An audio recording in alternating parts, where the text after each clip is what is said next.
Continuing on with my 12-part rookie profile series for 2022, this video is actually going to be a little bit different than the previous 5 videos because I'm going to be discussing 2 players together as my 1.06 and 1.07 because both of these guys are my wide receiver 3 and wide receiver 4, both coming from the exact same school. So of course, I'm talking about wide receivers Garrett Wilson and Chris Olave, and the consensus on these players is very different than how I view them because a lot of people are arguing that Garrett Wilson is the wide receiver 1 in this class and Olave is just a really solid top 5-ish kind of player. But I am here today to show you that the difference between these 2 players is marginal at best. So let's take a look at these 2 guys collegiately as our first comparison, because the biggest difference between the 2 is that although they are the same age, Olave is a year older by class designation as he joined Ohio State in 2018, and he barely did anything in his freshman year. He only had 12 receptions for 197 yards and 3 touchdowns as the wide receiver 4 on the team at best that year, behind Paris Campbell, KJ Hill, and Terry McLaurin. So we can move into 2019. Now Garrett Wilson has joined the team as a freshman. Olave is a sophomore. KJ Hill is still there as the team's wide receiver 1. And this is also the first year with Justin Fields for Ohio State. And in this season, Olave had his breakout year with 48 receptions for 840 yards and 12 touchdowns. He led the team in receiving yards and receiving touchdowns. And then Wilson, as a freshman, was the wide receiver 4 on the team. He caught 30 receptions for 432 yards and 5 touchdowns. So a better freshman season overall than Olave, but in my opinion, just because he had less competition on the team with a better quarterback as well. So now we move into 2020, and because of COVID, Ohio State only played in 8 games, and then Olave actually missed a game. So in the 7 games that he played, he still led the team in receiving across the board with 50 receptions for 729 yards and 7 touchdowns. And then Wilson was right behind him as the wide receiver 2, playing in all 8 games with 43 receptions for 723 yards and 6 touchdowns in his sophomore breakout season. So just for reference, had both players played in a normal 12-game season, Olave would have been around 85 for 1250 and 12, compared to Wilson having around 64 for 1109. So then we move into this past year, 2021, and to honestly everybody's surprise, Olave announced that he was returning to Ohio State to, quote, take care of unfinished business, which was not winning a national championship after they lost to Clemson in the first round of the playoffs in 2019 and then into Alabama in the championship game in 2020. So in his final 4th season, Olave posted 65 receptions for 936 yards and 13 touchdowns, which was an underwhelming performance compared to 2020, but still overall a very productive season. And then Wilson actually fared still pretty similarly with 70 receptions for 1,058 yards and 12 touchdowns. And some of this underperformance I would attribute to the new quarterback in CJ Stroud, who was designated as a freshman, though he came in 2020. He was a freshman quarterback in 2021, and it took him a couple games to get going. And then there was also the sophomore breakout of Jackson Smith and Jigba, who led the team in receptions and yards, especially after what we all saw him do in the Rose Bowl on New Year's Day. So overall, if you just follow what Olave and Wilson did yearly, there's almost no difference statistically. So that brings us to the analytics. And let me remind you about my 12 marker system for wide receivers, which are essentially just 12 checkboxes or baselines that I measure prospects with, ranging from athleticism and measurables to college production, and then most importantly, the final draft capital. And as per the theme of this video, there's almost zero difference between Olave and Wilson in my markers. On paper, Olave hits on 8 markers and Wilson only hits on 6, so it looks like there's a difference, but there really isn't, and let me explain why. Because both of these players hit on 30% breakout age, best and last yards per team pass attempt, best market share of yards, height, and 40-yard dash times. And then the belief is that both of these guys are first-round draft picks in the NFL, so they were both hit on that same marker as well. They both miss on age since they are both 22 years old, the BMI since both are pretty small at 6 foot and under 190 pounds, and both miss on first yards per team pass attempt since they didn't have fantastic freshman seasons either. The 2 markers that Olave does hit on over Garrett Wilson are speed score, which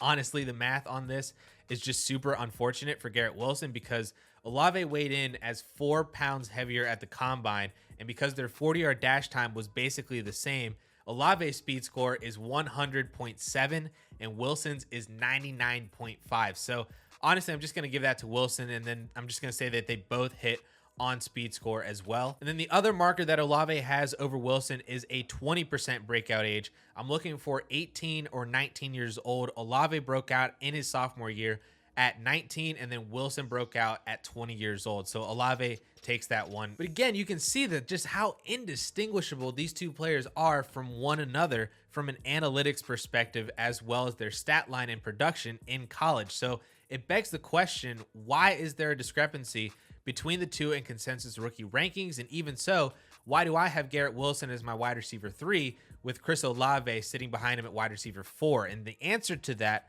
I believe, primarily comes down to the film on both of those guys. And while I'm not a film guy, I would never try to be. I'm going to be honest with where I am and my strengths as a prospect evaluator, but I am honed into what is being said about these guys from a film perspective. And the consensus is that Wilson's just a better player. He's a better wide receiver. He's a better separator. He's more physical. He's more explosive. He's better at catching passes all around him, whereas Olave kind of needs it to be within kind of his shoulders in that box, you know? Wilson just fits a lot more of the prototypical wide receiver 1 mold that the NFL is looking for, whereas Olave profiles much more as a vertical threat, or a guy that you kind of need to manufacture touches for in order to get that yak ability and speed from him. And that's not to say Olave can't develop, because he is a very good route runner as well, but he just fits much more as a team wide receiver 2, whereas Wilson can be a team wide receiver 1, which is weird to say considering that they are both the same size and both have the same speed, but that's just how it looks on film. And to back this up a little bit too, their historical comps seem to also agree with this, as there is a nice mix of both of those types of players in here, with players like Rashad Bateman, Santonio Holmes, and Calvin Ridley all in this comp list, all three of whom could more closely represent maybe the prospects of Garrett Wilson. And then there are guys like Will Fuller, Percy Harvin, and Kadarius Toney, who could represent the more Chris Olave side of this as well. There is also the point that while Olave broke out at an earlier age, they both broke out in their same sophomore season as well, second season with Ohio State. And then Wilson's sophomore breakout was much bigger than Chris Olave's, and that held going into 2021 in both of their final years at Ohio State. There is also the fact that while they are both the same age, Olave is a 4-year prospect, which generally has not been kind to players in the past transitioning to the NFL, whereas Wilson is an early declare. He did declare after 3 years in Ohio State. He's just an older early declare kind of player, but like we saw from Treylon Burks as well, who is my wide receiver 2 and a lot of people's consensus wide receiver 1 in this class. But again, even after all of that, you can still see all of the similarities between the two, which are why they are back to back in my rankings. And then when you really get down to it, most people, myself included, would just prefer Garrett Wilson over Chris Olave. And it also seems like the NFL agrees with that as well, based on recent mock drafts. So let's dive into landing spots for both of these guys, because after all the trades in the NFL recently, the first round order has been shaken up, and we know that there are a couple teams who need receivers that we would honestly be drooling over, salivating over for any of these teams to draft both Garrett Wilson or Chris Olave. First off, we have the Kansas City Chiefs and the Green Bay Packers, who both have traded off their wide receiver 1s from the past few years.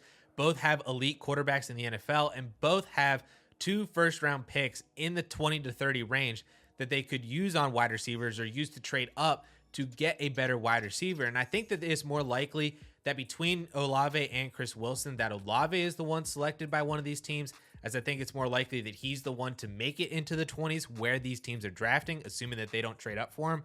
But regardless, should either one of these players be selected by either team, their rookie draft stock is just going to go through the roof to potentially not only be the rookie wide receiver 1 in this class, but even the 1.01 over Breece Hall in one quarterback, and potentially even Superflex leagues as well. That's how insane both of those landing spots would be for either one of these wide receivers. Next up for both players, but more specifically, in my opinion, Garrett Wilson, is the New England Patriots at 21 overall.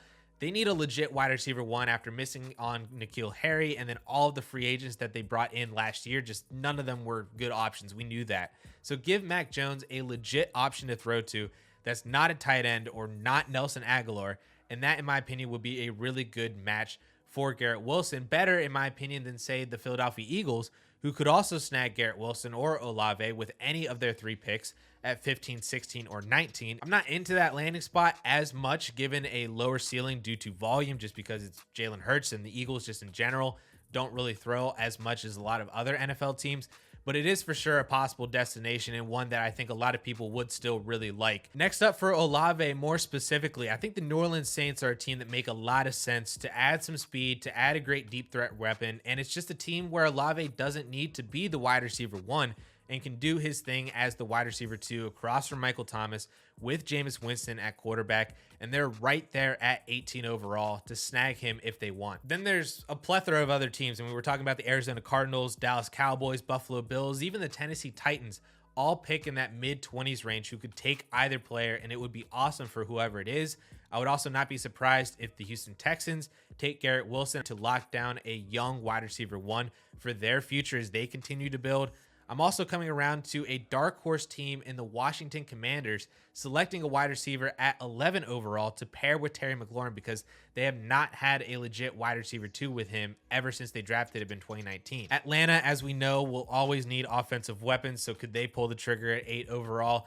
Either New York team could pull the trigger, either the Jets at 10 overall or the Giants if they trade back a few picks, as it's been rumored that they want to, could draft somebody in that early teen range as well if they move back. So overall, there are just a lot of teams that could use a wide receiver 1 or wide receiver 2 that could make Garrett Wilson or Chris Olave work. So I'm very interested to see where these two ultimately land on draft day. So that is my breakdown of my 1.06 and 1.07 in this class, the Ohio State wide receivers, Garrett Wilson and Chris Olave. Make sure that you hit that like button to let me know that you love either one of these guys in this class. And let me know down in the comments which one of these guys that you would prefer, if you are team Olave or if you are team Wilson. And be sure to hit that subscribe button if you are not yet subscribed to get more content from the DLF YouTube channel as we continue on through draft season. So with that all being said, guys, thank you all so much for watching.